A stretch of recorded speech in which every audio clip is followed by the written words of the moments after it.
Olá, alunos! Estou aqui para fazer mais algumas correções. Aqui é a professora Juliana.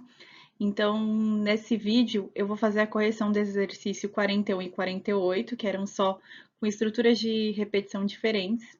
E vou aproveitar também para fazer com laço para. Então, vai ser o mesmo exercício corrigido de 3 formas diferentes.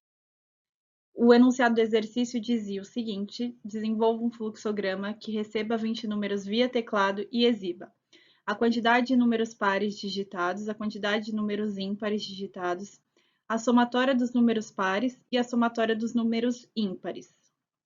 Então, esse é o nosso objetivo nesse exercício. Então, para começar, a gente tem aí a nossa declaração de variáveis. As variáveis que a gente vai usar é n, c, soma p, soma i, qtdp e qtdi. Todas elas vão ser inteiras.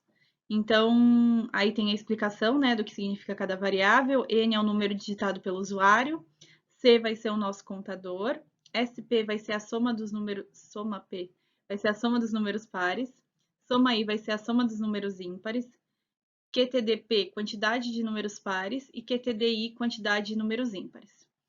Então, depois da declaração, a inicialização dos valores, o C vai começar valendo 1, soma P, soma I, QTDP e QTDI vão ser zerados, vão começar valendo 0 para a gente não receber lixo de memória. Reparem que a única que eu não coloquei aqui é o N, porque o N o usuário sempre vai digitar. Então, vai ser substituído aquele valor, não tem necessidade de inicialização. E aí começa aqui o nosso fluxograma, coloquei ele aqui mais para o lado para não ficar aparecendo em cima. Então, esse aqui com a estrutura enquanto, né? Enquanto C for menor ou igual a 20, ele começa valendo 1 e ele vai até que ele seja igual a 20. Que aí ele vem aqui para a parte verdadeira, né? Vou solicitar para o usuário que digite um número, isso vai ser recebido em N. N, esse símbolo de porcentagem dentro da representação aqui, ele significa o mod. O mod nada mais é do que o resto de uma divisão. Então, se eu coloco aqui 4 dividido por 2, o mod retornaria o resto dessa divisão. Então, daria 2 e restaria 0. O mod retorna esse 0. Se eu fizer 5 dividido por 2, então isso também vai dar 2, só que o mod aqui vai retornar 1. O resto da divisão vai ser esse 1. Então, sempre que eu tenho uma divisão por 2, eu só tenho possibilidade de retorno do resultado aí, do resto da divisão, na verdade, 0 ou 1. Se for 0, significa que o número é divisível por 2, e isso é a característica aí de um número par. Então, vem para esse lado. Se não for, significa que não é um número par, logo é um número ímpar. Então, vem para esse lado aqui. Então, é isso que está sendo executado aí nesse exercício. Para cada número recebido, para cada um dos 20 números que vai ser recebido, eu vou verificar se ele é par ou se ele é ímpar. E para isso, eu preciso também somar em variáveis diferentes. Uma para o lado par e outra para o lado ímpar. Senão, não faria sentido eu ter essa estrutura de decisão. No soma par, qual a diferença entre soma e quantidade? Soma vai ser aquela soma que começa valendo 0, mais o valor de n, mais o valor que o usuário digitou. E a quantidade, eu só vou somando de 1 em 1. Então, eu vou ter a quantidade final dos pares que foram digitados. Para os ímpares, a mesma coisa. Soma vai ser a soma mais o valor que foi digitado. E quantidade vai de 1 em 1 aqui para os ímpares. Independente de se foi par ou ímpar, eu preciso ter o meu contador. Eu preciso fazer essa estrutura ir de 1 em 1. E é o que eu estou garantindo aqui, somando que C é igual a C mais 1.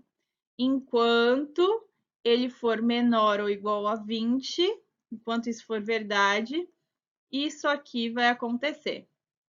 E aí, finalizando, depois que ele chegou aqui, né, valendo 21, recebeu o 20º número, ele sai da estrutura de repetição e exibe a soma dos pares, a soma dos ímpares, quantidade de pares e quantidade de ímpares.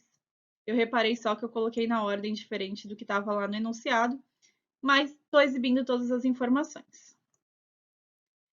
Agora eu vou fazer usando a estrutura faça enquanto. O início é exatamente igual ao recebimento das variáveis, declaração, atribuição dos valores. As variáveis têm exatamente os mesmos significados. Então, partindo daqui, nós vamos para a estrutura de repetição. Esse aqui, lembra que ele não testa da primeira vez, ele vai testar no final. Então, faça, digite o número, recebe o número aqui que o usuário digitou, verifica novamente se ele é par seguindo o mesmo princípio. E essa conta, essa porcentagem, vai estar retornando para a gente lá ou 0 ou 1, resto da divisão.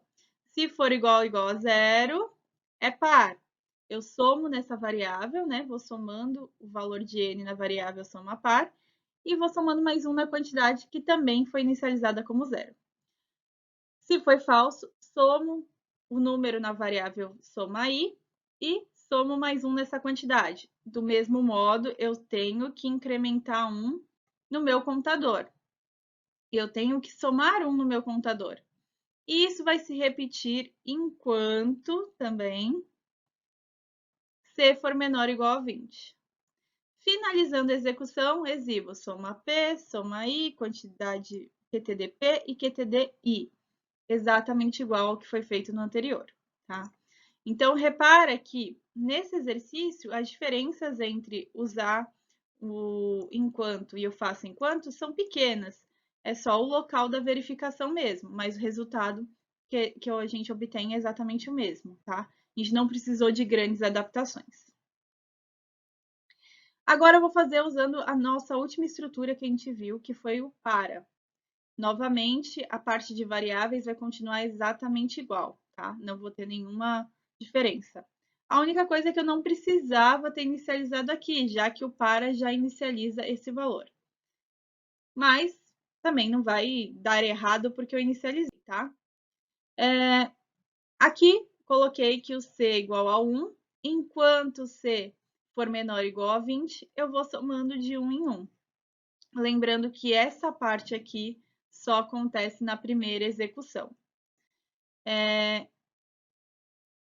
Solicito novamente para o usuário que ele digite o número, receba esse número em N, verifico aqui, através do resto da divisão, através do mod, do módulo, se ele é igual ou igual a zero.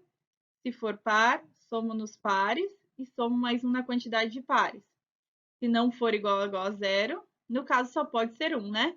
Mas eu não me preocupo com isso aqui. Então, eu somo aqui nos ímpares, tá? Então, a diferença dessa estrutura é que só a questão da inicialização e do incremento ficam dentro dela, né? Eu falei para vocês da questão de eu ter, quando eu tenho números definidos, eu tenho intervalos definidos, é até mais comum a gente usar ela. Mas vão ter alguns exercícios específicos que não são tão apropriados para o laço para. Um exemplo desses é um que vocês já fizeram, que era para validar se o número fosse positivo.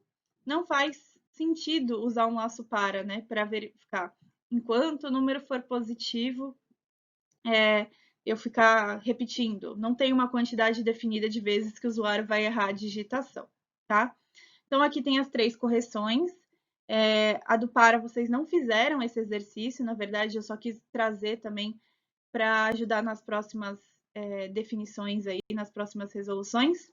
Espero que tenha ficado claro para vocês. Até mais!